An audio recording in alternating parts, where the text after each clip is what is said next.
Angucharan briefly, then we'll get to verse number 8. Nagyanatimurandasya Gyananjana Shalakaya Chakshu Militam Yena Tasmai Shri Gurave Namaha Jai Shri Krishna Chaitanya Prabhu Nityananda Shri Advaita Gadadhara Shri Vasudhi Gaura Bhaktavinda Hare Krishna, Krishna Krishna, Hare Hare, Hare Rama, Rama Rama, Hare Hare.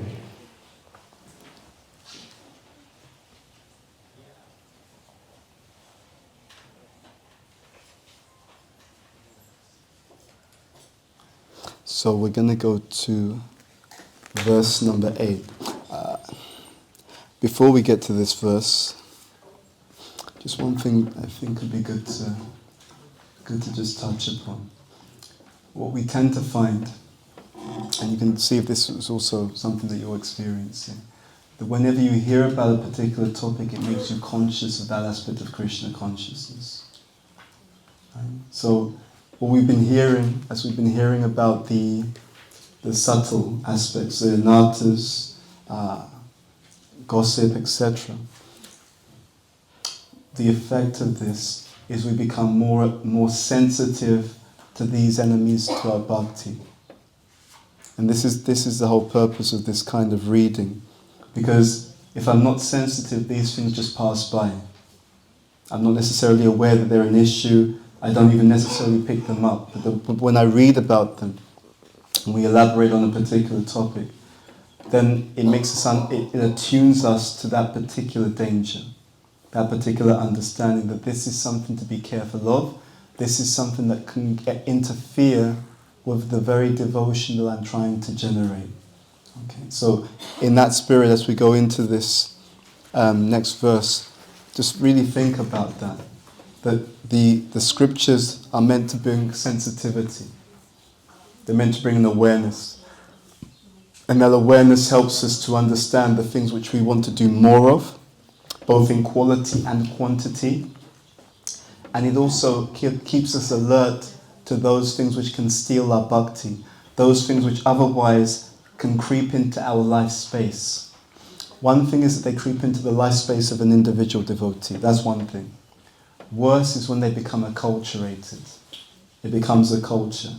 So by default, we're exposed to this kind of thinking. Oh, it's about prestige. Or this kind of thinking, don't worry about the anarthas, let them go. Or this kind of thinking, it's okay to gossip. It has no effect. One of the things we want to encourage all of you to do is try to think how you will take some of this away from the retreat. The best practice is to focus on just one thing. Often people hear so many things. It's not expected that everything will change overnight. That's unrealistic. But there'll be something, obviously throughout the entire retreat, so Maharaj will also speak more tomorrow. There'll be something that you feel particularly resonates for you. And what we encourage all of you to do, tune into that and start practicing it before you leave the environment. The reason why many people don't get the same benefit from the retreats is because they practice something in the retreat space and then they go home and they're in a complete different space and they lose the practice. What we want to do is hit the ground running. So if, for example, it is one person takes away the need to glorify devotees more, start glorifying the devotees in this space. So make it a habit that you're already developing before you leave. And then you'll carry the momentum of that practice back with you, back into your day-to-day life. Okay. So that said, we will chant verse 8 together. Yata dustatvam me davayati sapatyapi satasyapi kripaya. Yata dustatvam me davayati satasyapi kripaya. Yata mayam premamritam apidadat yujwalam aso. Yata mayam premamritam apidadat yujwalam aso. Yata Shri Gandhava Bhajana Vidyaye Prerayati Mam. Yata Shri Gandharva Bhajana Vidyaye Prerayati Mam. Tatangoste Katkva Giridaram Ihatvam Bhajamana.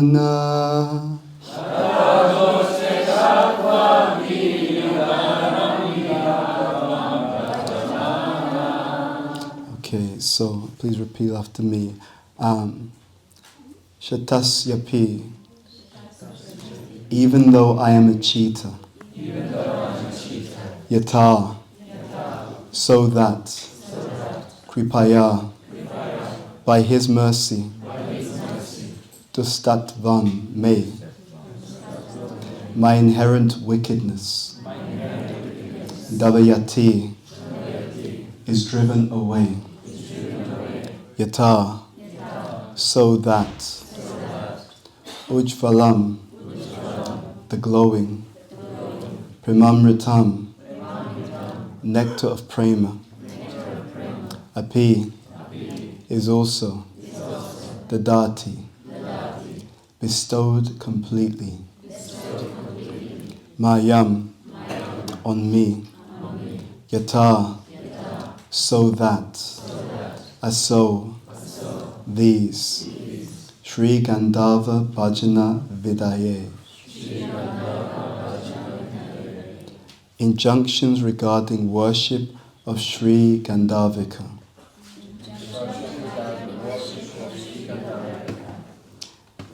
Prerayati. Are inspired. Mam. In my heart. Tata. For that purpose. Manah. O mind. Kakva. With pleading words. Tvam bhaja. You should worship. Giridaram. Shri Giridhari. The lifter of Govardhan Hill. Iha. Here. Go stay. In the land of cows, Vrindavan.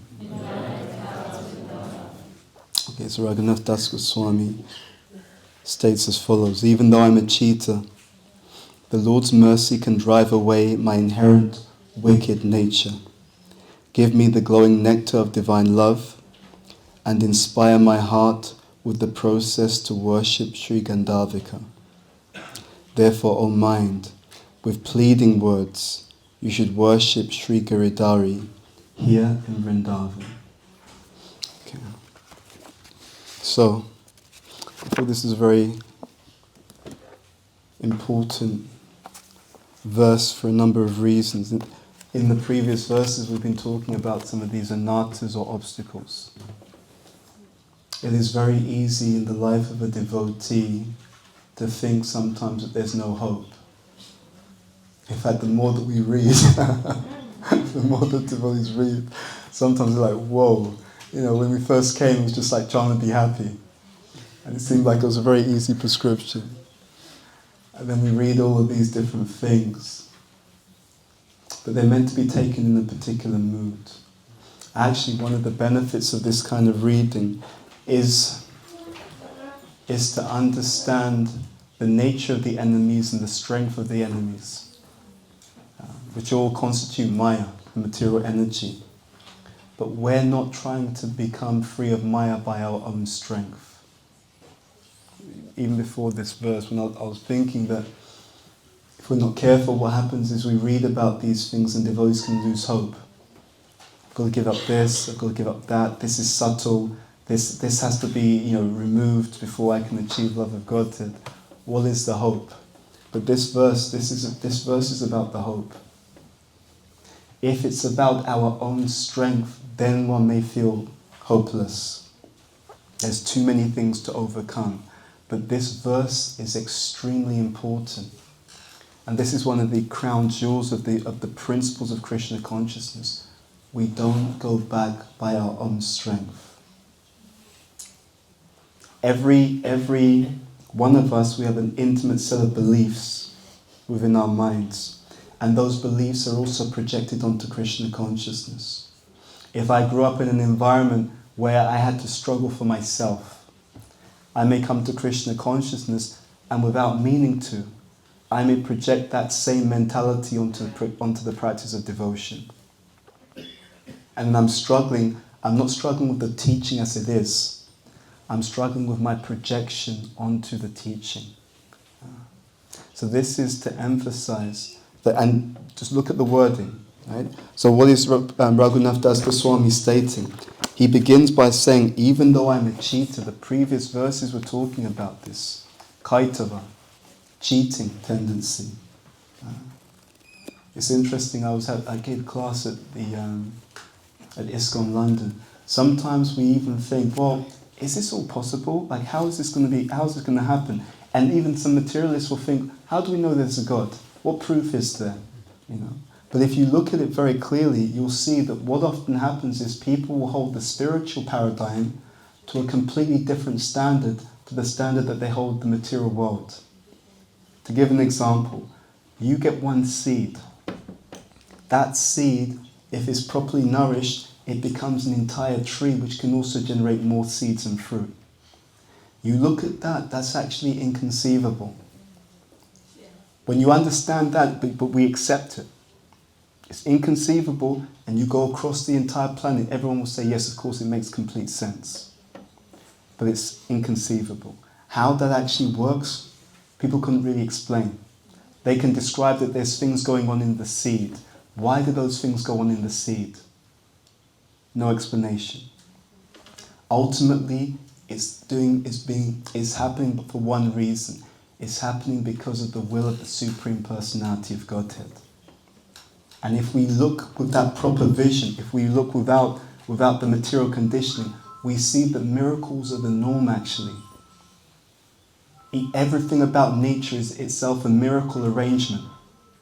So then, understanding that proper context that we accept every day, then that same Supreme Being who's able to make this incredible arrangement, it's nothing for him to make other arrangements which are just as incredible, if not more incredible. So we have to see things in their proper context. And that's the danger of the material world, cheating. So I will hold the spiritual to one standard, even though, and I'll say this is unbelievable, but I believe things which are amazing and unusual that happen every single day of my life in the material world. Another example, just how a baby is born. It's inconceivable. How that whole process happens? But we accept it every single day. So this kaitava, this cheating, it's so pervasive that it becomes normal. It becomes normal to think that something is unbelievable, even though actually we accept so many unbelievable things. So Raghunath Das Goswami starts here. Even though I'm a cheater, he says the Lord's mercy can drive away my inherent wicked nature. So there's actually a transference of faith. This Sanskrit word is important. Shraddha. The prefix comes from the Sanskrit word hrid, which means heart. And then the suffix da, place of shelter. So Shraddha, the place where the heart finds shelter. That's actually what it means. So every single one of us, our hearts are taking shelter of something. Most people are not conscious of where the heart is taking shelter. Our job is to bring that heart to the shelter of the Supreme Personality of Godhead. And this is what it means to have faith. It doesn't actually matter what our status is. If we sincerely try our best, that all-compassionate Lord, He can do anything. And we all know the famous story, right? Those are the Brahmana and the cobbler. So, the Brahmana, he meets Narada Muni. He's asking him, when you go to see the Lord, please tell him of me, etc. The cobbler, very simple servant. When Narada Muni sees the Lord actually tells, because the Brahmana's asking, when will I come back? That was it. Cobbler also asks. And so, when Narada Muni approaches the Lord says, Tell the Brahmana that he won't come back for many lifetimes. Right? And tell the cobbler he'll come back very soon. And he says, if they ask what I was doing, tell them I was doing what? I was threading a elephant through the eye of a needle. Inconceivable. Inconceivable. So Ranamudi goes and tells the cobbler, and he tells the Brahmana. So when he tells the cobbler, the cobbler completely accepted it because he's not kaitava. He's very simple-hearted. And he understands, he has a proper understanding of the Lord. He can do anything. Of course he can do anything. Not only can he do anything, he can deliver anyone. Right? We're trying to follow properly, but he is not bound by the process. And this is also the mood here. Krishna's mercy is greater than his law. Right? And therefore one should always have that hope in Krishna consciousness. Krishna's mercy is greater than his law. Prabhupada speaks about 3 ways to perfection, Nitya Siddha. So someone like Srila Prabhupada, he can come into the material world, go out, he's not bound by the material energy, as Maharaj said in the earlier class, Nitya Siddha. Then there are those who, by strictly following Sadhana Siddha, they move through all those stages to become perfected. And then the third group are Kripa Siddha. Kripa means mercy. So Kripa Siddha is one who sincerely tries to move forward. And that mercy of the Lord, and especially the mercy of the Lord's devotees, brings that person back to Godhead. So that mood is always there, this mood of hope. Not that my faith is in my own strength. It's not Manusya Shakti. It's not the material strength. It's the Daivi Shakti. There's, let me see if I can find it for you. There's a quote, and it's from the pastime in the Bhagavatam, Bali Maharaj. And so Bali Maharaj, he's just absolutely defeating, the demigods. And there's a verse, and in the verse, the point is being made that Bali Maharaj, his potency has come because he served the Brahmana descendants of Bhrigu Muni. And being pleased with him, they endowed him with this incredible potency. And then in the purport to that verse, Prabhupada makes the point that the mercy of the spiritual master is more important, is more significant for one's advancement than one's own endeavor. You can find it. I can find the quote maybe later on. But it's actually, Prabhupada states that directly. There's a seminar on this topic as well, so the power of blessings. And so the point that's actually really coming through here is that where is our Shraddha? Where does the heart take shelter? And as Maharaj touched upon this earlier, the point is that we have to become dependent actually. Dependent doesn't mean lazy. In the material world, dependence means, well, I'm dependent, I'm not going to do anything, and you should just make it happen for me. Dependent doesn't mean lazy. Dependent is an attitude, it's an understanding that even I make an endeavor, where is my energy coming from? If you're in a situation where you can't get any food or any encouragement, you can lose energy. That food and encouragement comes from somewhere else, but ultimately it's coming from Krishna. So in any endeavor, ultimately we're dependent on Krishna, whether you're a materialist or a spiritualist. It doesn't actually matter. Everyone's dependent on Krishna. Some people are aware of the dependence and we honor that dependence, and it's like the dependence of a child on their parents. If the parents are good and you depend on them, everything is taken care of. Everything. You receive all nourishment, all care, all protection. If we try to depend on our own strength, then it's going to be problematic. Bhagavad Gita says, Devyesha gunamayi mama maya duratyaya mamivaye prapadyante mayam etam tarantate.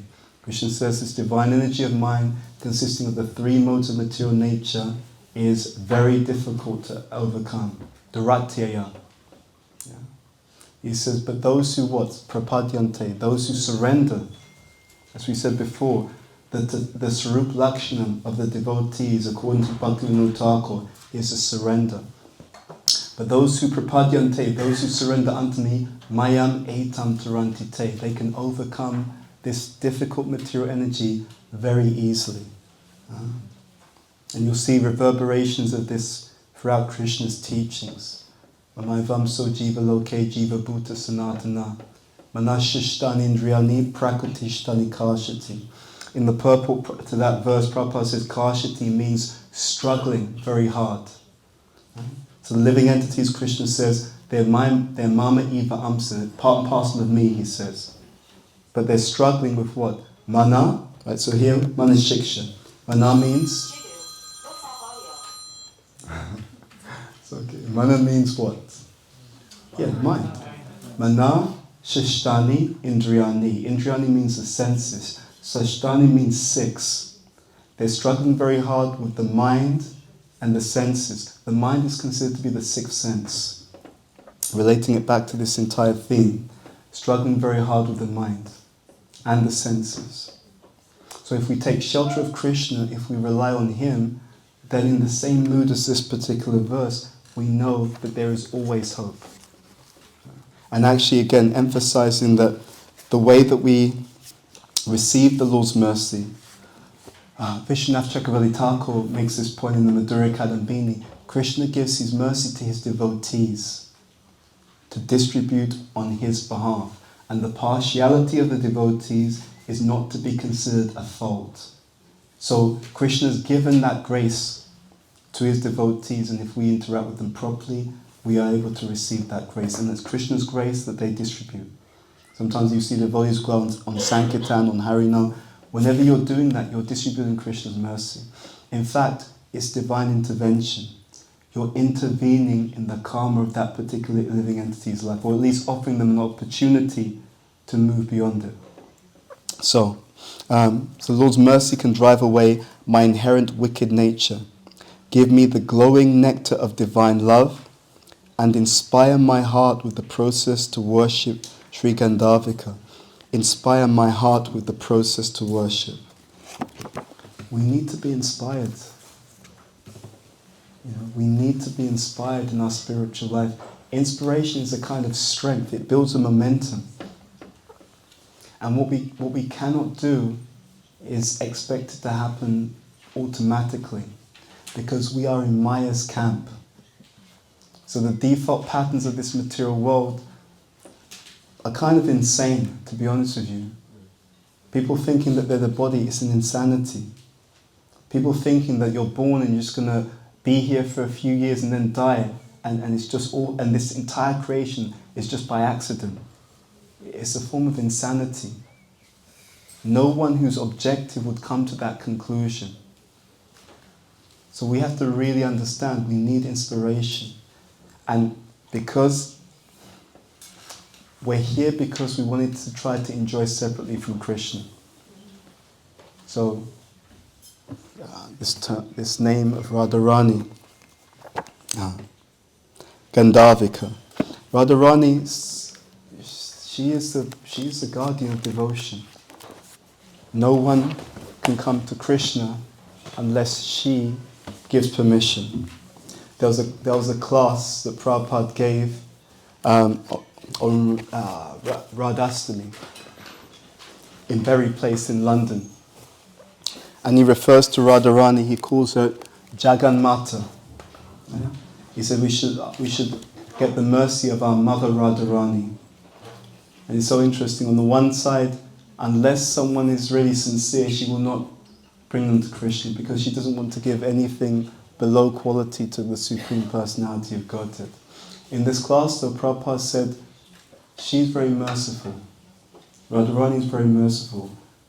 If you receive her mercy, she'll turn to Krishna and say, Krishna, here is your devotee. They are better than me. They're better than me. And it's the beauty of the spiritual world, which is the opposite of this world. Here, when people have something, they tend to get proud. There, the more they have, the more humble they are.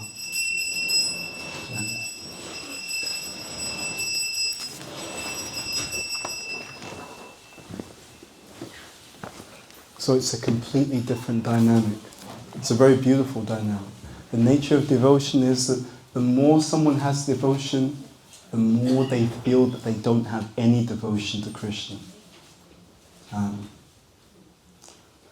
Charamaj told me that once. I can't remember where we were. He said the more you make an advancement, the more you'll feel that you have no advancement. That's what Yashin said. It's just a sweet nature of devotion.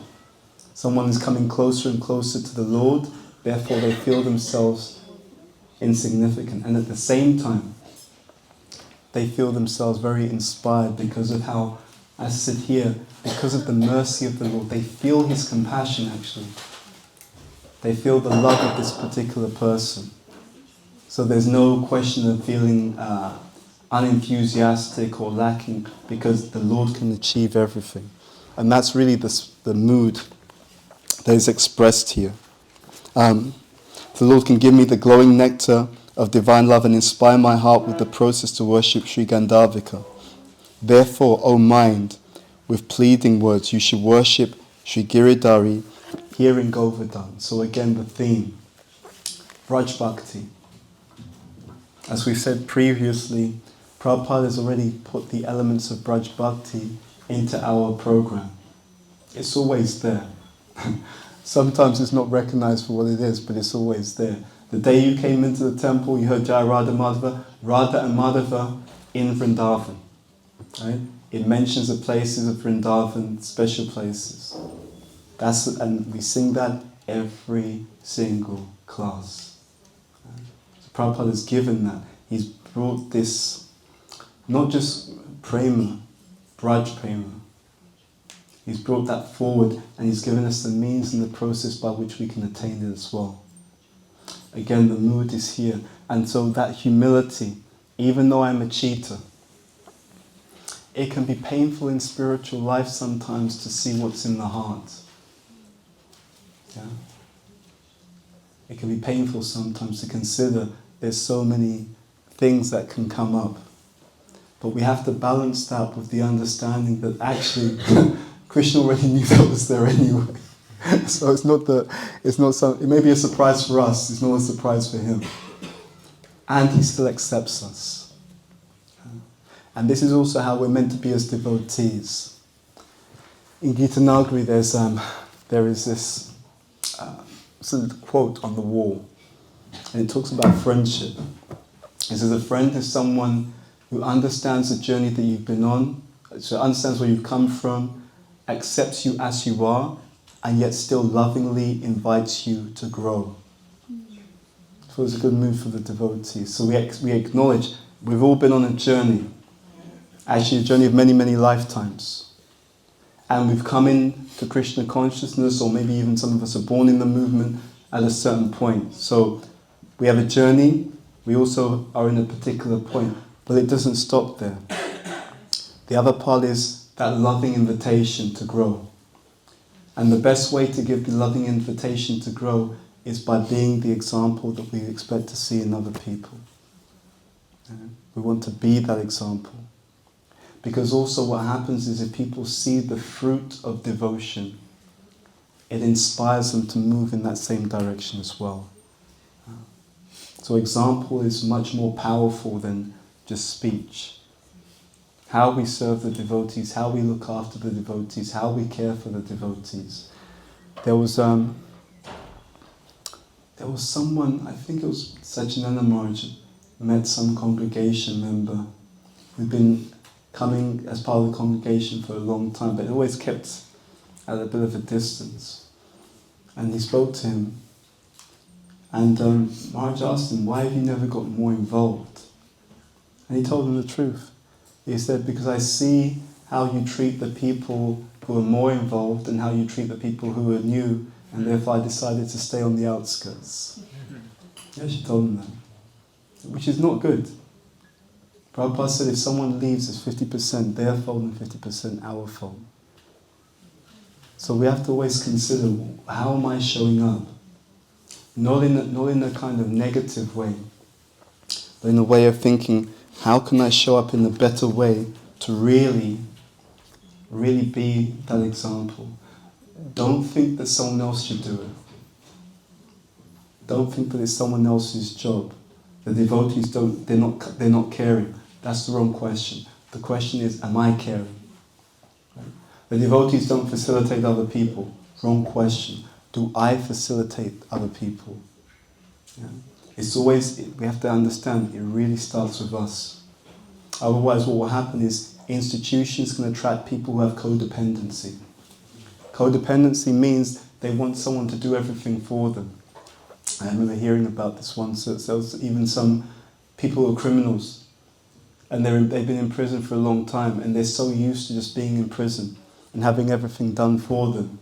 So when their sentence finishes and they leave, what happens? They go to a shop, smash the window, and stand there waiting for the police. When the police comes, and they just take them back to prison, and that's where they wanted to go, because they've become unable to function properly. So we don't want to be like that as a devotee. We want to carry that particular mood. So we know from the previous verse that by the association of sadhus, there's a gradual transfusion. Spiritual energy comes to us. And by that gradual transfusion, this wickedness which is being spoken about here is being driven away. Right? The Lord's mercy can drive away my inherent wickedness. So, we know that the deceit or pretense are the wickedness of the conditioned soul. It's also good to understand that the pure soul is by nature very simple. So sometimes devotees, followers of Prabhupada, especially his servants, they would talk about how they watched Prabhupada in different situations. And Prabhupada was just always very clear, simple, no pretensions, very genuine in his interactions with others. So that is an example for us. The pure devotee is thoroughly honest. At the same time, they're also very, very sharp when it comes to Krishna, looking after Krishna's interests. So Prabhupada was also like that. He was very aware of what he was dealing with and trying to institute Krishna consciousness in a world full of conditioned living entities, and how to navigate that situation to establish the movement. And this movement, by the way, even Prabhupada's books, is here for the long term. Sometimes people have an issue with Prabhupada's books because they feel, it's a bit too heavy, it's a bit too dense. But it's actually, that's deliberate. That's deliberate. It's just like this. If you want to build a building and you want it to last a long time, you use something very, very dense. You use dense material because you need a material which is so strong that over the course of a long period of time, it will still stand. So Prabhupada's books, they're not necessarily written just for this one period. He's conscious. They're consciously written for the next 10,000 years. And that's why it's written in a certain way. And that's why there's some things that people are very comfortable with, and there's some things that think, will people be able to accept this at this time? And Prabhupada's consideration is those things that they may or may not accept are fleeting. But we've got to write something that's going to last a particular period of time to give the entire humanity for 10,000 years an opportunity to come back home, back to Godhead. So again, it's about seeing things in that particular context. That's why these things are written a certain way. Okay, so this whole point about this deceitfulness, it comes because of taking shelter of ignorance and illusion. Yeah. We said Shraddha is where the heart finds shelter. If the heart takes shelter of ignorance and illusion, what happened? We become deceitful, falsely proud, obsessed by a desire for honor, worship, adoration, prestige. We become hypocritical, and we become consumed by dishonest activities. Interestingly enough, in the Bhajana Darpanam, Bhaktivinoda Thakur says that such individuals, they'll seek distance from everything related to Krishna. That's a really interesting point. If our desires become so strong, so material, will feel a bit awkward being around the devotees. You even see that sometimes, right? If a devotee is really, really serious, and you're kind of like, oh, you know what? I'm around this person, I feel, because it kind of feels like they're reminding me of all the things that I'm not doing, like that. So it's kind of like, we need to keep a bit of a distance to that one, okay, like that. So there's a resonance like that. Yeah. If we are doing things in a devotional way, we can feel very comfortable in some ways. But of course, the point is we should overcome that. No matter where we are, we should also try to take association, even if it sometimes feels awkward, because ultimately it will purify us. The other point is that the other point that Bhaktivinoda Thakur makes in his commentary to this verse, he makes the point that when we realize our true position in relation to Krishna as his servant, we feel humble. And he says we get the intelligence to respect others according to their position. So Krishna says, Tesham satata yuktanam bhajatam pritipurvakam dadami buddhi yogam tam yenam amupayanti te. Those who serve me with devotion, I give them the knowledge or the intelligence by which they can come to me.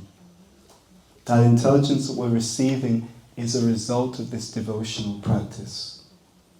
So, whether it's through the books, whether it's through hearing, the Lord can also give that intelligence from within the heart. But you get something through the practice and through the sincere endeavour, and that will illuminate our ability to navigate the association of devotees properly, to respect the devotees properly, and to also interact with them in such a way that we can receive the nectar from that association, and where necessary we can uplift, right? So we don't become, say, cynical or even bitter. Because, see, it's Bhakti Rasamrita Sindhu, it talks about the heart being in different kinds of conditions. In devotional service, the heart is our instrument. So, we have to interact in such a way that we don't become negative in the association of devotees.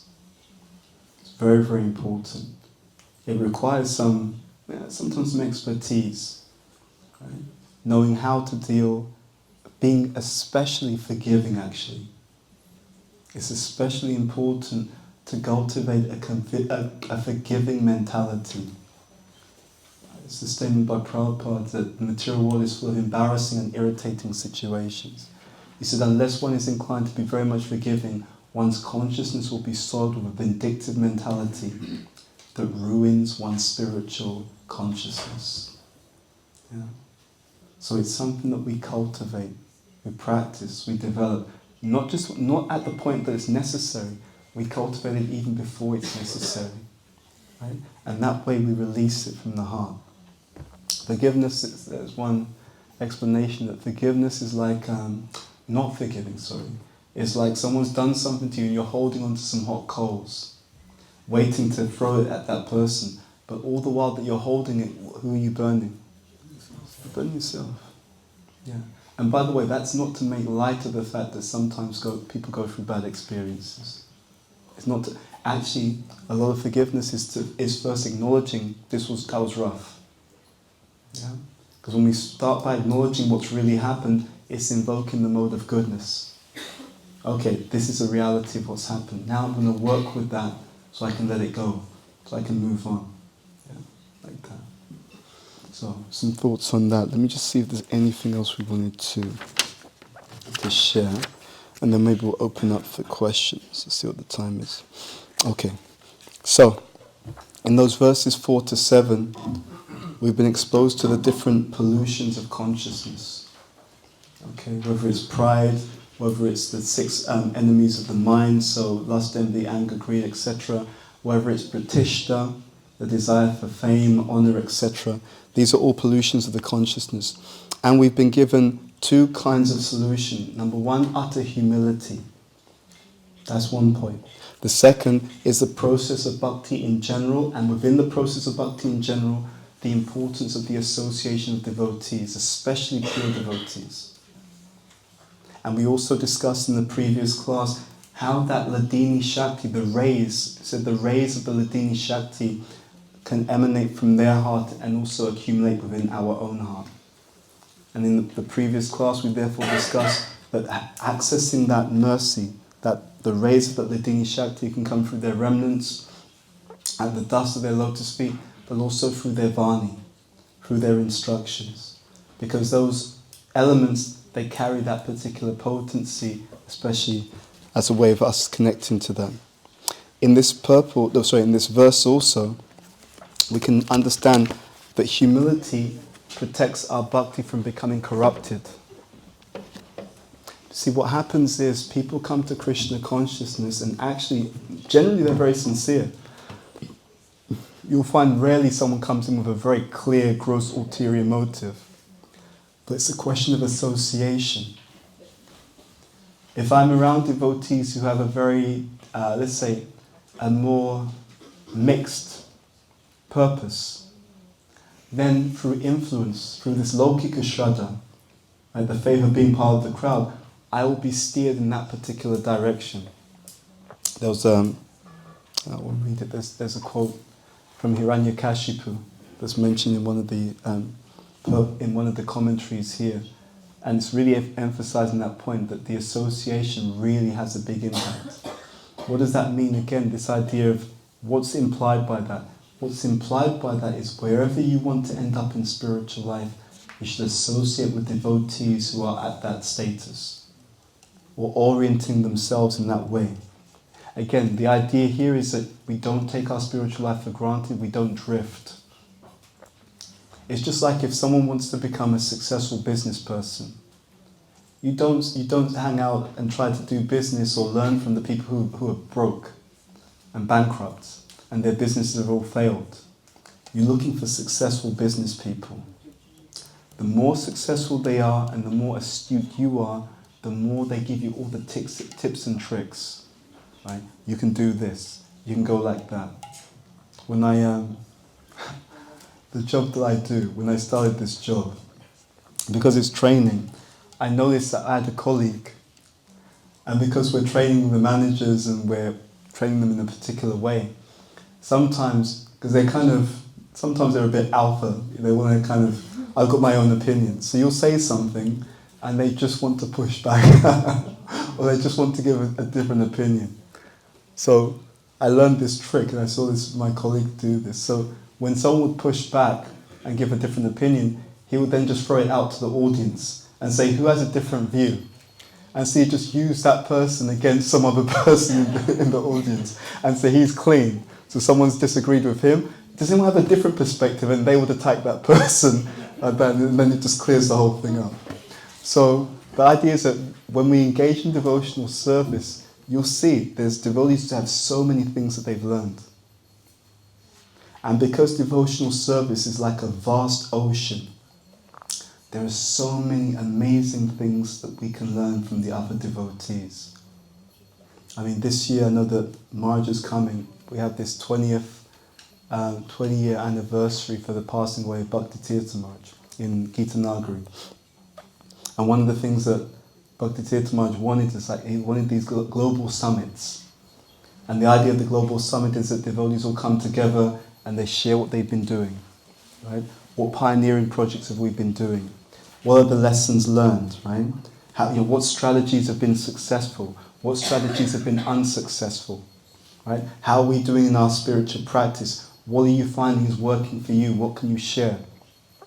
And so I was thinking that it's such a powerful thing because in the association of devotees, there's so much to gain by the devotee association. So what's your technique for reading?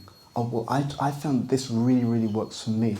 How do you manage that, given that you've got a full-time job and you've got all these other things? Yeah, I had that struggle as well. But what I tried to do was this, and I found that really worked.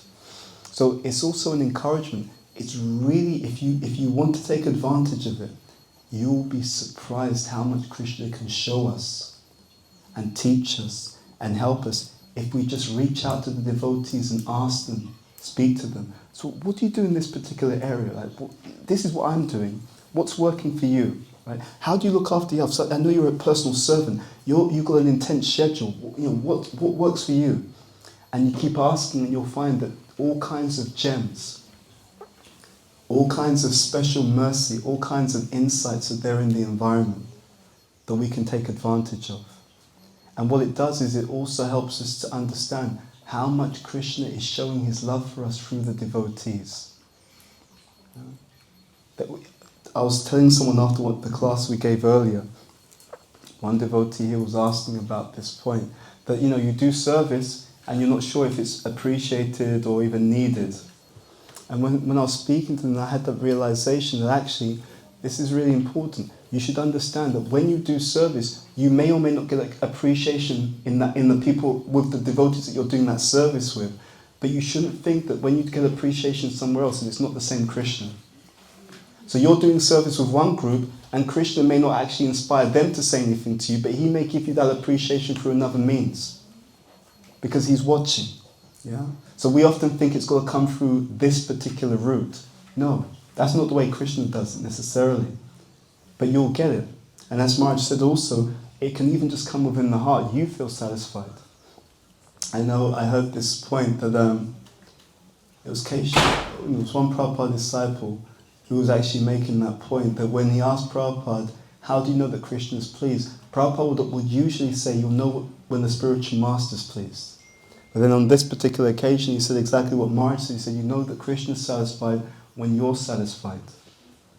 So there's also this internal marker that actually, I feel inspired, I feel good about devotional service. Again, it requires us to, we should find space in our life to introspect on how we're doing. Yeah. And the other thing I'll say is that from time to time, and this is really important, from time to time we need to do a reset. In fact, from time to time we have to rejoin the Hare Krishna movement. Yeah? From time to time we have to rejoin, do a reset, and remember, why did I come here? All of these practices, these festivals, these programs, why did I join? Did I join for some name, fame and position? Practically no one joins for that reason, because often, to be honest, they don't even know it's available. Yeah. There was someone said to Dave and Rita Maharaj, they said, I don't believe in organized religion. He said, you think we're organized? That's amazing. You don't have to worry about it. So, it's like that. It's like that. We have to remember why we came and have this kind of faith. It doesn't matter what we are, what we've done, what we've not done. If we sincerely try our best, the Lord himself is ready to help every single devotee. Every single devotee. In fact, one of the types of sadhu ninda, offences to devotees, is to criticize devotees for things that they did before they came to Krishna consciousness. It's complete, as far as Krishna is concerned, it doesn't matter. You're here now. And actually, even the devotees is like very proper. We've done all kinds of crazy things in previous lives anyway. Yeah? But Krishna's, he's concerned that we come back home. That's his real concern. So this verse is really that emphasis. Krishna can give the nectar of divine love. Yeah? That's the point. He can give that.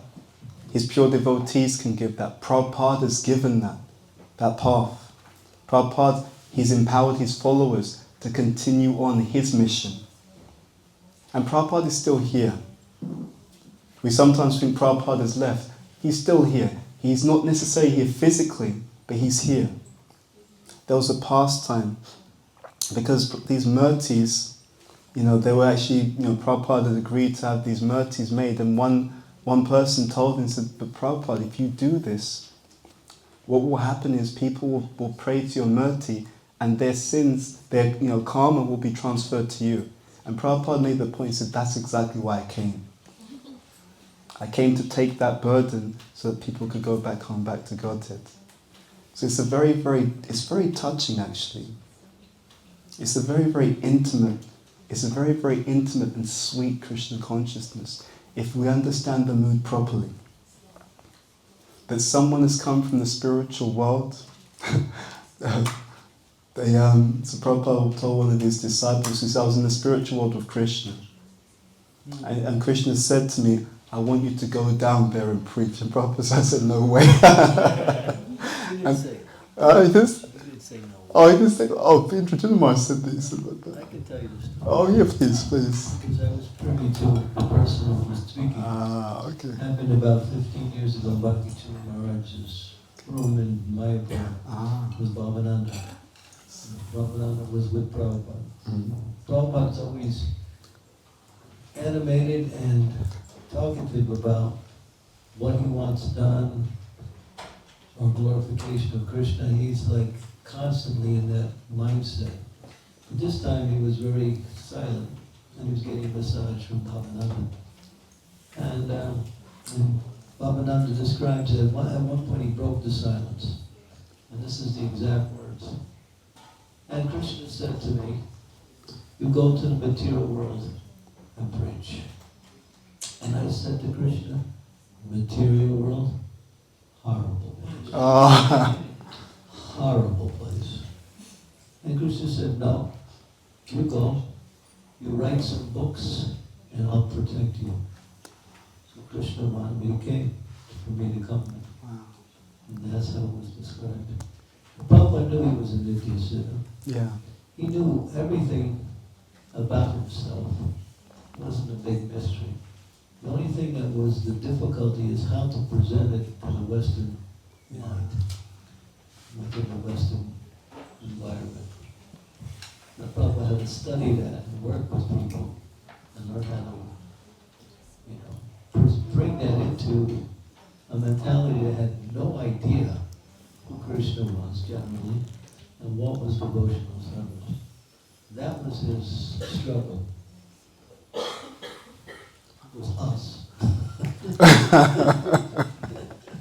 Everything about Prabhupada's mission, he was clear about. It's beautiful. Yeah. Material world, horrible place. The way it was described, it was like an emphasis on the word horrible. Yeah. Well, I would go like this.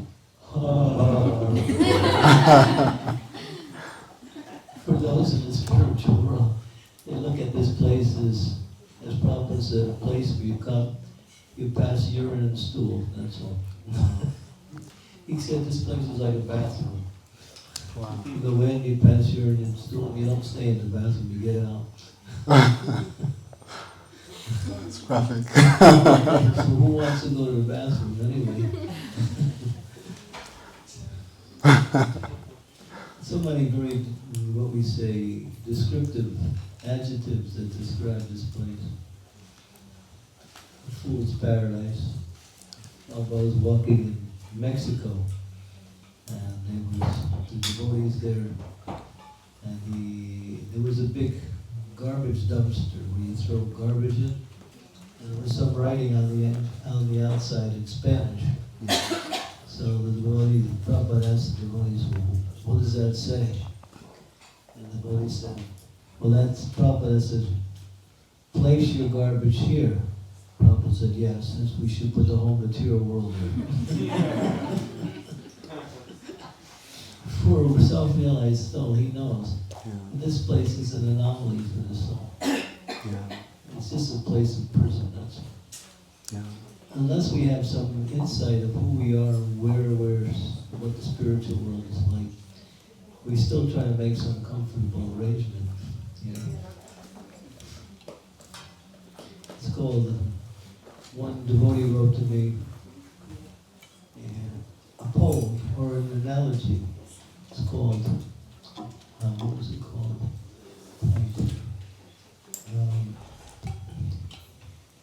It was about the Titanic. And if you remember, the ship that left England was the invincible ship that could never sink. And the most important people in the world were taking that trip just to be the first ones to honor that particular boat. That boat, to build it, 8 people lost their life just building that boat. It was immense. It was huge. And so there were people who were on the main deck and there were people who were on the lower deck. So when that iceberg, when they hit that iceberg, the people on on the lower deck, they were aware of what was happening, but the people on the other upper deck were still partying and having a party. So the analogy was that some saw everything going down and the others were just still partying. So those who see things in reality, they react, and others, they become oblivious to the reality. And then soon the reality hits them in the form of all of their plans are thrown into the wind. So if you listen to the acharyas, those who have realization of both of the places, you can understand what this place is meant for. But Krishna gives the living entities some happiness in the form of whatever we need to live here. So that's Krishna's special arrangement. Otherwise, I mean, if there was no sun, there would be no life here. So where does the sun come from? Yeah. It's called the eye of the Lord. Yeah. The sun makes everything alive in the universe, not only this planet, the whole universe. So what is this planet? It's a dark, cold place. That's all.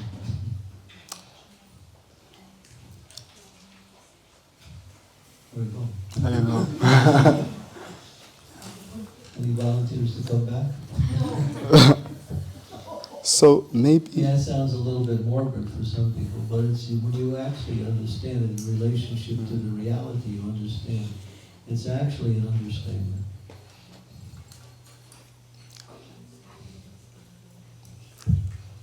Only madmen want to stay here. Only madmen want to adjust. What is it called? Changing seats on the Titanic. That was the problem. Yeah. Yeah. The people on the top, it was like everything was okay, even though they were going down. But the people on the bottom, they understood everything. So if you change your seats, well, you're on the bottom and you want to go to the top, does that mean you're going to be able to survive? No. Changing seats in this material world means you not prolong, but you inoculate yourself towards the reality. So your spiritual master wrote that book, Die Before Dying. Yeah. If you could speak a little bit about that, that would be interesting. Yeah, so when Bhakti Tirtha Maharaj was preparing to leave the world, he was sharing his reflections on the topic. And that statement's very, very significant. So it's really speaking to letting go of all the material designations and the material identities before we're forced to do that, actually. Yeah, it's a very reflective book. I don't know if Mahajan, if you wanted to say anything about that before dying, because I know that you also serving Maharaj before he left the planet. Yeah, many things we were there for three months every day until he left his body.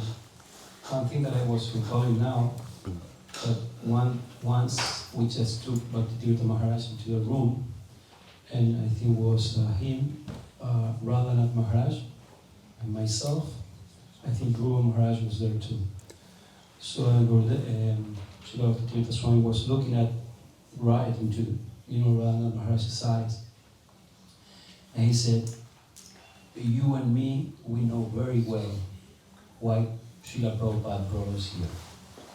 So now we are being called up to another service. We have to leave." So many instances in that, he was doing a service here, and now his God has to go with Prabhupada, wherever Prabhupada is, or he has to go and leave and do another service.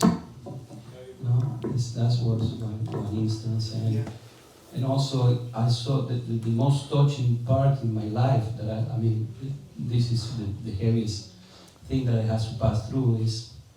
This is very intimate, but I know we all mature the voice here. That he was crying once in my shoulder practically, because I was there and he was crying, and he asked us, to me, which I was, very, well, I still am very neophyte devotee, but at the time I was very young and neophyte. He asked us, you think I can make it? And he was crying, like anything, crying. He didn't say I'm afraid, no. He said, you think I'm, but he looks like afraid, In his deep humility, he was saying, you think I can make it? I can make it to the spiritual world? Was Brakeshwara Pandit coming in? And he said, Brakeshwara, are you there? Yes, please chant for me. And then was Brakeshwara Pandit, it was myself. He was looking at us and he said, you think I can make it?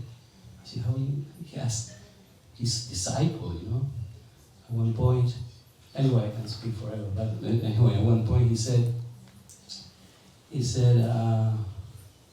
was treating us like if he was treating people from the spiritual world. He's not a disciple anymore.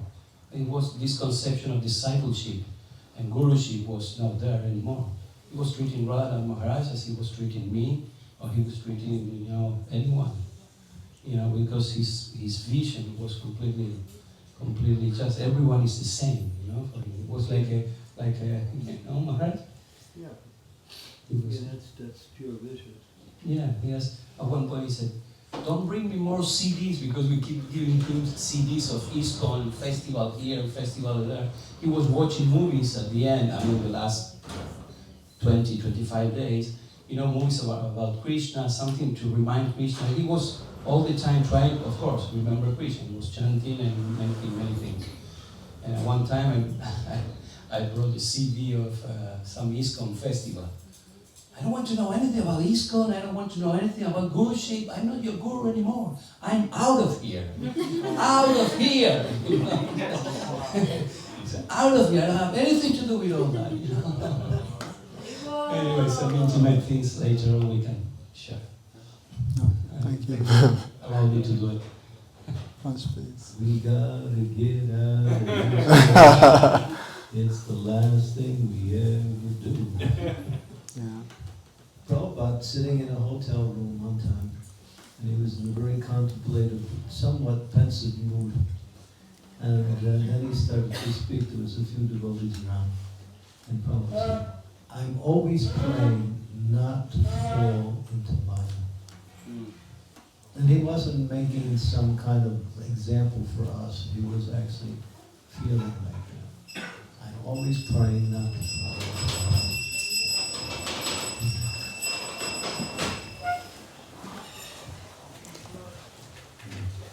Shri Radha Govinda Madhava Ki Jai, Krishna Balaram Ki Jai, Shri Gaudavithai Ki Jai.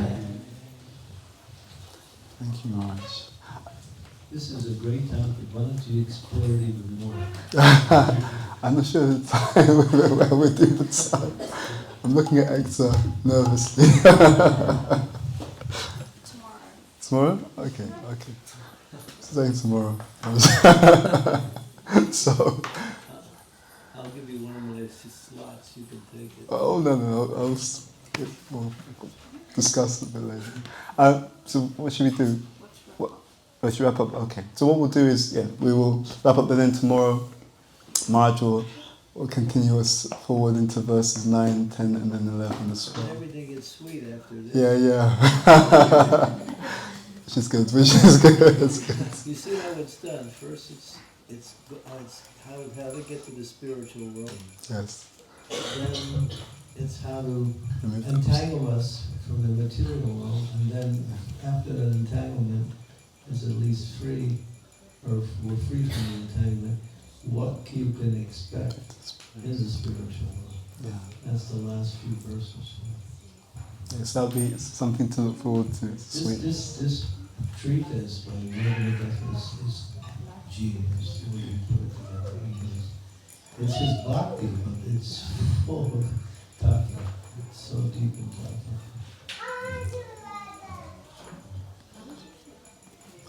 If you study this one, you'll find there's unlimited amounts of information. I've been seeing a few devotees who are becoming really stunned listening to these lectures, especially your lectures. they're thinking, wow, boy, I got a lot of work to do. And as I came across a few who are just like, wow. So you really touch their hearts, and that's the idea of bringing out this message in a way that we can actually feel the need to move forward and make it a conscious endeavor. And not just some philosophy we hear about, go home and nothing changes. I think it's a real... Well, first of all, thank you, Marge, for allowing us to come and share something and to learn ourselves. But there's so, as you were saying, there's so many wonderful jewels in these verses. It's unlimited. Yeah. So I think we'll... Okay, So, I'm getting the cane. I have to go. There's one person I never argue with. me neither. Just one second. Can I say something? I don't want to wrap it up. Of course, you are the one, but regarding this, one day was Bhakti Swami sitting there. It was like 4 or 5 days before maybe 10 days before he left. And all the sannyasis were there. I mean, many sannyasis, many ISKCON sannyasis. Like, I don't know, 20 or so. I was in charge of recording. And he started the conversation. It was only the sannyasis and myself because I was in charge of recording. And he started and he said, if I ever knew, the subtleties of life in Krishna consciousness, I don't know if I ever will join Krishna consciousness. And all the sannyasis, they were like that. So just to, I just want to, and you are expert in going into subtleties, and I just, I want to thank you very much because this was a wonderful seminar, and of course Maharaj also, that we know that he's also expert in going in this vichara of reflections, and because we have to go deeper and deeper and deeper in subtleties, because even all these sannyasis, they were like that. So we all know, what it means to go into walking this hard path of getting out of this material world. But anyway, I just want Maharaj's face. Thank you. One last thing. Just to illustrate what you say or to emphasize, Bhakti Siddhanta says, the path of bhakti is strewn with thorns. It's strewn with thorns.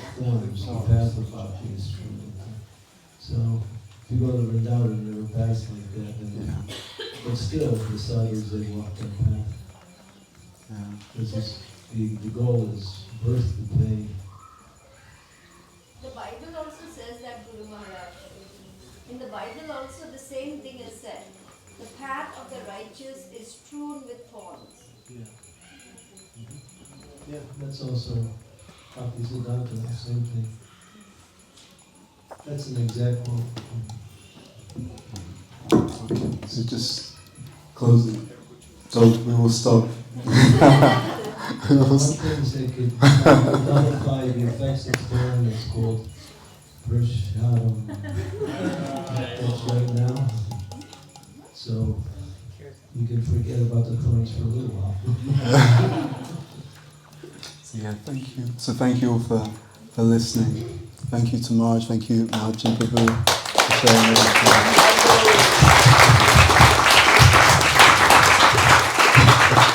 His Grace Bhutavagna Prabhu Ji! His Grace Bhutavagna Prabhu Ji! That's not it. Sadhu! Sadhu! Sadhu!